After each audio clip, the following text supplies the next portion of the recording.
जय Maharashtra friends, मी रुपाली पाटील। तर आता मी नर्सरीमध्ये आले आणि मी फणसाची रोपं घ्यायला आली आहे गावाला। तर हा साऊथकडचा खूप छान फणस आहे आणि ही कलमी रोप आहेत फणसाची। आणि हे तुम्ही बघू शकता, हे ना नीर फणस म्हणून एक आहे, ते पण मला आता लकीली इकडे दिसलंय। म्हणजे खरं तर नर्सरीवाले दादा तेच म्हणत होते की हे सहसा येत नाही फणसाबरोबर। तर नीरफणस म्हणून एक साऊथकडे याची भाजी केली जाते। म्हणजे फणसचाच प्रकार आहे तो, पण तो असा छोटासा फणस असतो ज्याची बटाट्यासारखी भाजी केली जाते, त्याला नीरफणस असं म्हणतात। तर लकीली मला ते एक झाड मिळालं।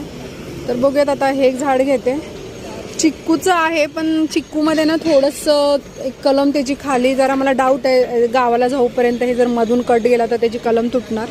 त्यामुळे विचार करते की चिक्कूचं नाही घेणार मी, एक चांगला चिक्कू आपण बघू। परत गावी गेलो तर आपल्या घरचे चिक्कू खूप छान आहेत, मंगळवेड्याचे पप्पांच्या बागेतले, तर त्याचंच गुट्टी कलम लावूयात। पण आता मला हे नीर फणसाचं एक झाड दिसलं आहे आणि हे आपले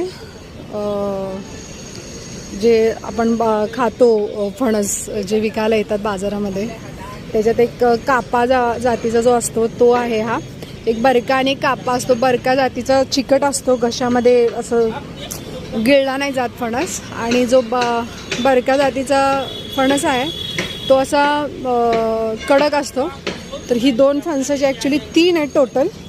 आता बघूयात नर्सरीवाला दादा यांचे काय प्राईस बोलतात, आणि मला सांगा की तुम्हाला फणसाची काय माहिती असेल झाडाची तर नक्की सांगा की हे फणसाची झाडं कशी आहेत।